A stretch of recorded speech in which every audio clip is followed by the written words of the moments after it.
parang temple din to eh. Pero we're not sure. Ayun siya. Ganda naman yung skin ko, okay lang. I'm willing to take that risk. Ayan guys, donkey asakasa. Hi guys! So welcome back to my channel. This is Harold Panganiban. So sorry, medyo matagal akong nawala because medyo na-busy ako sa work. So I have to prioritize muna yon kasi madaming mga trabaho na dumating. So right now, I'm back. And this is my first vlog for this year. Hindi ako solo this time kasi may kasama ako. Kasama ko si ate, tapos yung boyfriend niya, si Kuya Olivier. So, third wheel tayo guys. So, right now, kakarating lang namin actually. Tapos, sumakay lang kami ng Keisei Liner. Ito yung express train from Narita Airport going to the main Tokyo area. Okay guys, so i-discuss ko lang yung requirements pagpunta sa Japan. So sorry, medyo nag-whisper ako kasi nasa train ako and ayoko naman makabulabog sa mga katabi ko. So ang pinaka-importante syempre na kailangan nyo munang ayusin is yung visa nyo.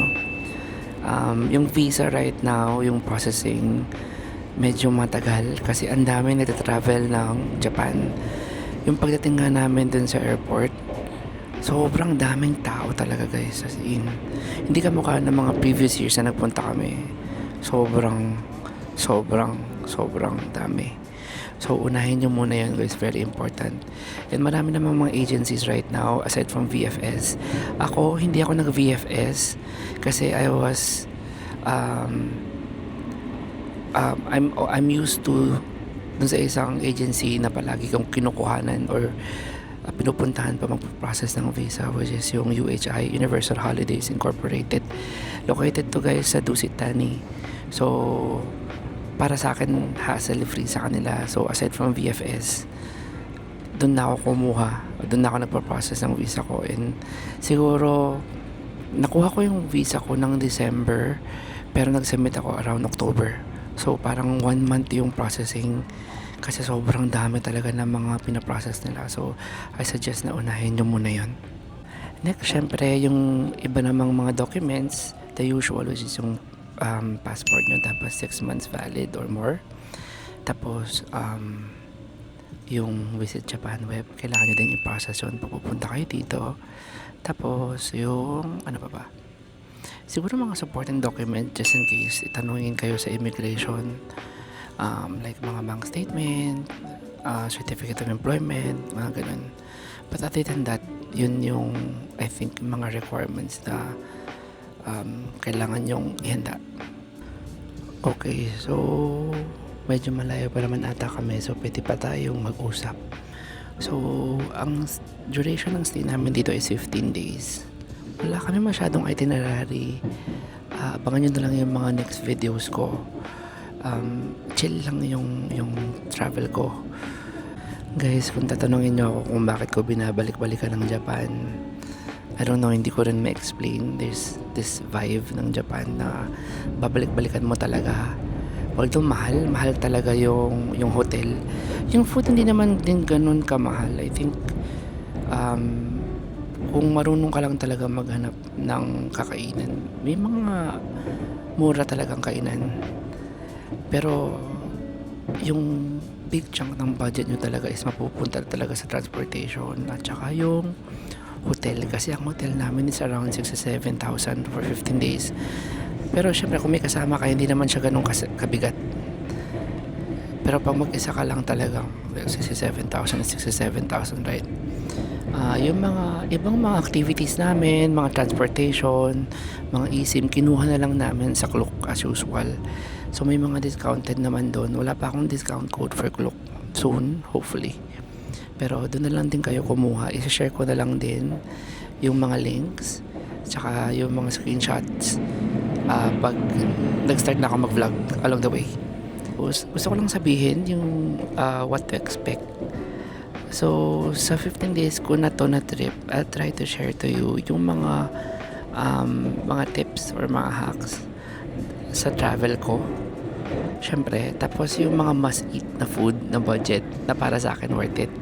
pag nagpunta kayo dito para matry nyo din natin kung ano magiging resulta ng aking vlog. So, thank you for watching. This will be a short one.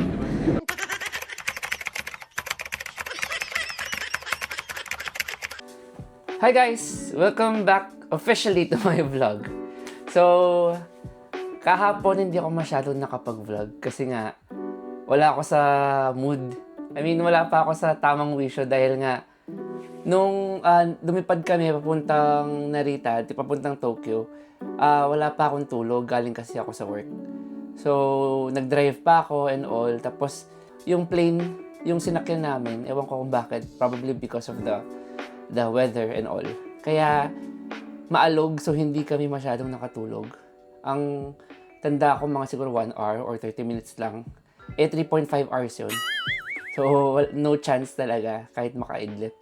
At saka ang hirap pa ng, ng sa upuan. So, wala, no choice. But of course, we love to travel and we love to travel cheap. Namin kahapon, pagdating namin, dumiretso na kami kaagad sa hotel. Ito pala yung hotel namin, guys. Ito yung room ko. This is Hotel Tavinos. It's in the Asakusa area. Okay naman siya. Good for 2. Ayan. Ako lang ngayon, kasi sina ate at sina kuya, is meron silang separate rooms. 7th floor, I think. Tapos, yung, pakita ko sa inyo. Yung toilet, syempre, the best. Yung mga toilet sa Japan, automatic yan. Ayan. First time kong dito, 2023, 2024, namangha ako kasi may heater siya. Tapos may bidet siya. Ayan, may heater yan guys eh. Heater yan. Malinis naman yan, don't worry. Tapos yun, yung shower area. Ayan, ganun lang siya. Medyo maliit for the price. Kasi we got this, I think, around 67, 68. Good thing kahati ko si ate, kahit ako lang dito. Kasi sumama si Kuya Olive, yung boyfriend ni ate. But they got a separate room. So, goods na goods. Pero if you're two, kung dalawa naman kayo, I think 67,000 for 15 days, good na siya. Tapos yung area kasi, papakita ko later, ang ganda ng area, maganda yung location, malapit sa lahat. May donkey dyan, walking distance lang. Yung donkey Asakusa, medyo malaki yun actually. And I prefer that among other donkeys kasi, ewan ko, malaki siya, madaming options. That's the quick tour of my room. Ganon din yung kay ate. Mostly ganito lang naman din yung mga rooms nila. I think they have family rooms pero I haven't had a chance to see them. I think nasa Agoda naman din. I don't have any Agoda din na promo code or something. But you can check their websites, Agoda. I'll post na lang dito yung screenshot. Yan. Ping! Ako nang gumawa ng Yan. Meron nalalabas dyan. Lakad lang naman din kami. Nag-train, lakad. Bus kasi hindi namin masyadong maintindihan yung system nila sa bus. And then, hindi kami nagta-taxi, never. Mga private, hindi din. Kasi mahal talaga. But if marami kayo, example, for KSA Liner, I think it's 800, 900 per person. That's only one way from the airport to Ueno or Nippori or something, mga ganun, sa mga stations nila. Pag 5 kayo, 10 kayo, o kung kasya naman, di ba? Parang mas okay pa din naman mag-private transfer. Kasi diretso na yun sa hotel nyo. What else? Tip. Mga kombini yan. Kombini, mga supermarkets, mga pharmacy. Yan ang magiging friend nyo. Especially ako. Matipid ako. Pero sa food, hindi naman ako titipid. Pero yan, why, diba? Kung makakatipid ka naman din, why not? Yeah. Come join me sa aking trip sa Japan. I'll be staying 15 days. It's our official first day talaga. So, let's see kung ano yung makikita natin. And, yun nga, as I mentioned, hindi naman ako nag-iisa. Si na ate at saka si Kuya Olive, yung boyfriend ni ate. He's French, by the way. Siya yung kasama namin. Sila yung kasama ko. So, hopefully, this will be a great trip. At safe sana kami. At sana mag-enjoy kami lahat. So, yeah. That's it. Lakad na tayo. Actually, it's 8:32 now. Tinan namin kung anong pwede namin makita sa Amiyoko kasi Yun nga, yung my feet are killing me. So siguro kailangan mag ano ng change ng shoes na medyo comfortable. Yun, kailangan pa lang ng shoes, very important kasi maaapektuhan yung travel nyo if masakit yung paa nyo. Lalo na sa mga may edad na, I'm 35, trentahin na. So, kailangan talaga is magandang shoes. Ayun. And, of course, kailangan tayong magdala ng water all the time kaysa sa gumastos pa tayo sa mga vending machines. But, again, ang mga vending machines naman, mura lang naman din yung mga inumin. Pero ako inom ako ng tubig, guys. So, kailangan talaga is, alam mo, magdala kayo ng ganito.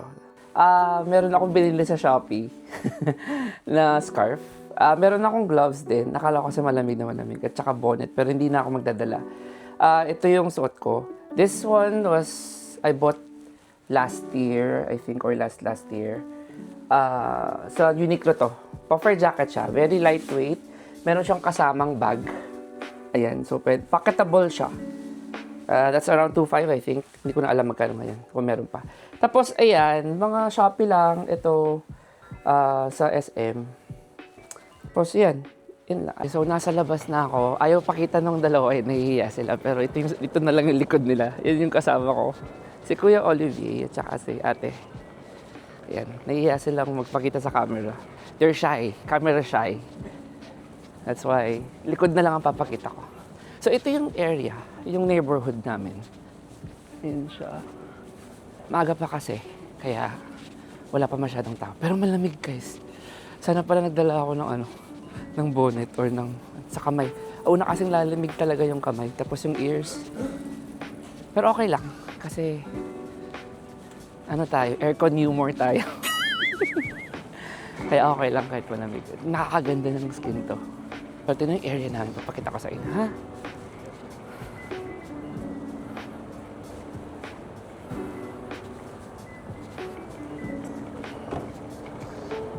Yan yung area namin. This is in Asakusa. Tama ba ha? Hindi ko alam kung binubutcher ko yung name. Pero yan yung name. Tapos ito yung area namin. Kaya sinasabi ko maganda yung area namin kasi malapit sa lahat. Meron siyang okay supermarket. May mga convenience din, may mga convenience store nila malapit din. They're walking distance, so hindi kayo mahihirapan. This is yung area namin. Lakad ka lang konti, then you'll see a Donkey Asakusa. Yan yung sinasabi ko sa inyo. It's still early, kaya wala pa masyadong tao. But later on, makikita nyo na mapapakto ng mga tao. Yan. Marami ding hotels dito, but I think yung pinaka-mura na nakita namin, not sure pero isa sa mga nakita namin is yung Hotel Tavinos. And we're comfortable staying there kasi several times na din kami nag-stay.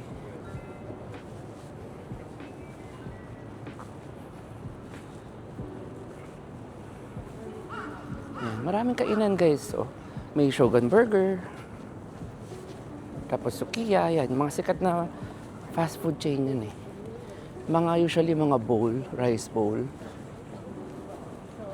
Ayan. Ito yung Donkey Asakusa. Ayan. Donkey Asakusa. Ayan. Mga Lawson, guys. Ayan yung Sensoji Temple papunta sa area na yon. So, hindi ka mahihirapan. Diba? Ang ganda ng area. Minsan, since 24 hours yung Donkey Asakusa, I'm not sure sa ibang Donkey 24 hours kasi ito. So, nung last day ko last year, since maraming tao every time, ginawa ko, mga 3 AM gumising ako at nag-shopping ako ng mga skincare kasi nga, sarado pa. It's still closed. May Uniqlo sa tabi namin. Or I mean, malapit sa amin. So, ayun. Lakad lang tayo. Sarap maglakad ngayon kasi hindi umuulan. Minsan kasi umuulan tapos malamig. So talagang double kill, di ba? So, this is Donkey Asakusa, guys. Ito yung para sa amin ni ate. Ito yung pinakamaganda na donkey. Ang daming choices.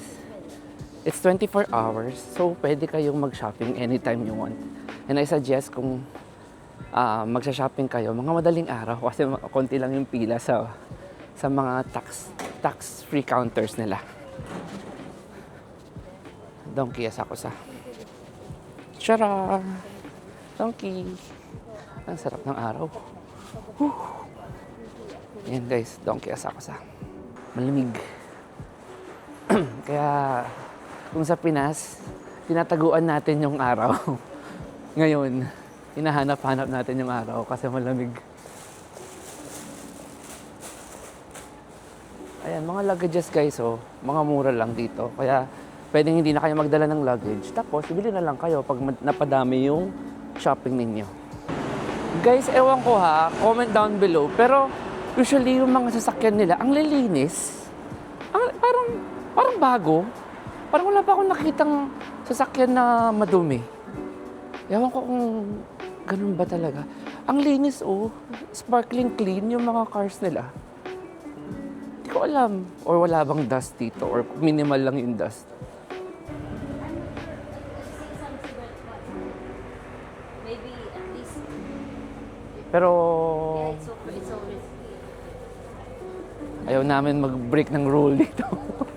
So hanap na rin kami talaga ng smoking area. Ate, sa may Sensoji Temple. Yeah, you can ask your friend.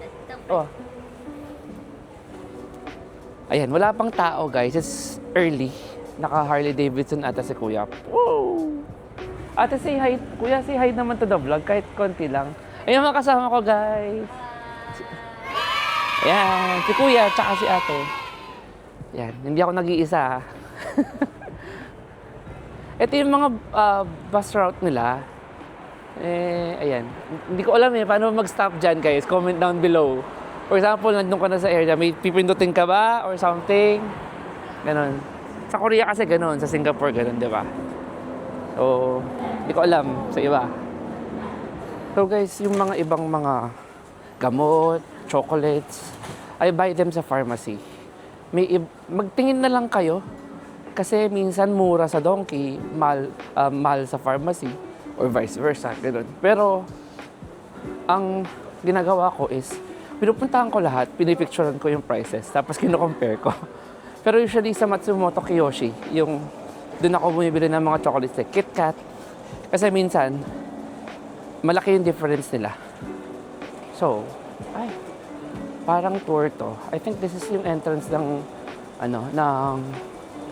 temple. So, let's see kung ayan. Hi, sir. Hello. I have good information for 1 second. No, we're not interested. Sorry. Oh, okay. Thank you. Have a good day. Thank you.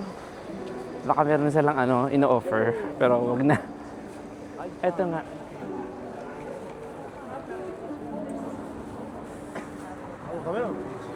Ayan na. Ayan, may rickshaw. Ayun, nadaanan natin. So, ayun, daming turista. It's a Saturday, so expect na mas madaming tao. Yeah, probably we can enter here. Wala kaya rin, tour group na, kaya rin tour guide na hindi namin in-entertain si Kuya kanina kasi baka magbahid kami. Hindi naman kailangan namin ng tour guide. Usually yung mga ibang first timer siguro ganun, pero kami hindi. DIY lang tayo. Yung area na to is touristy guys. So, if gusto makakuha ng magandang pictures, you go dito early. Very early. Kasi madaming tao dito. Papakita ko sa inyo. Ito yung pathway papuntang Sensoji Temple. There. Yan.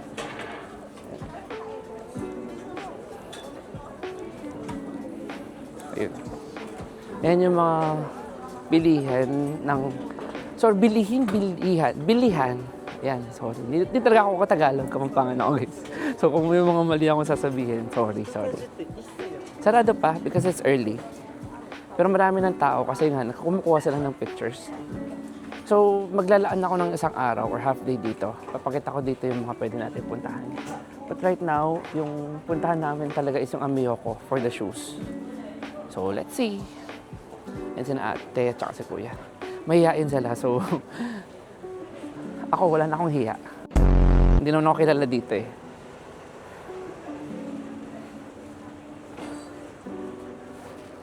Okay lang, lakad-lakad tayo. Okay.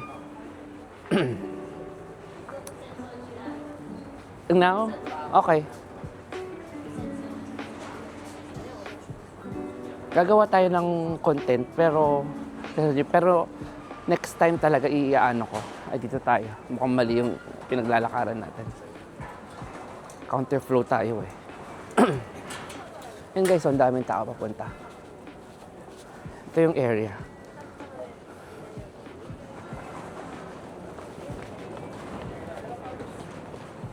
Mamaya makikita nyo, naku, siksikan dito. Sobra, lalo na Sabado ngayon.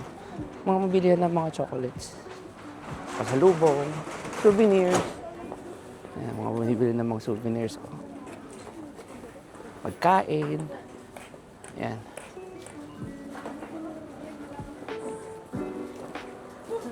Hindi ako masyadong mahilig sa mga malagkit na pagkain. Mga mochi, ganun. Pero okay lang naman sa akin. Tsaka since siguro tumanda na ako, hindi rin ako masyadong mahilig sa mga matatamis na. So, okay lang sa akin. Siguro for the first time, marami mga free taste din naman dito. So, pwede mo silang matikman. Lamig. Si ate daw, bibili ng leggings kasi malamig. Pero ako hindi naman. Ang malamig sa akin yung kamay ko, tsaka yung cheeks ko. Pero kung gaganda naman yung skin ko, okay lang. I'm willing to take that risk. Ang ganda ng nila dito, yung shower nila. Ewan ko, parang may focus-focus yung shower nila. Nakakaganda ng skin at saka ng hair. Ewan ko. So, ayun. Yan, may mga... Ayan. Tapos, mga picture-picture dyan. Mga pagoda ba? Tama dyan. I don't know. Mukhang binubutcher ko ha. Yung mga namin magpipicture dyan. Oh. Ayan.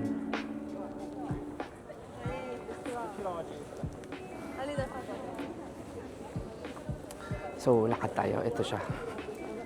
Ayan, mga mapipicture ang dami. Oh. Wait lang, picture lang kasi na ate ha. Wait lang. So, nakahanap na kami ng smoking area. Doon. Sa may Sensoji Temple.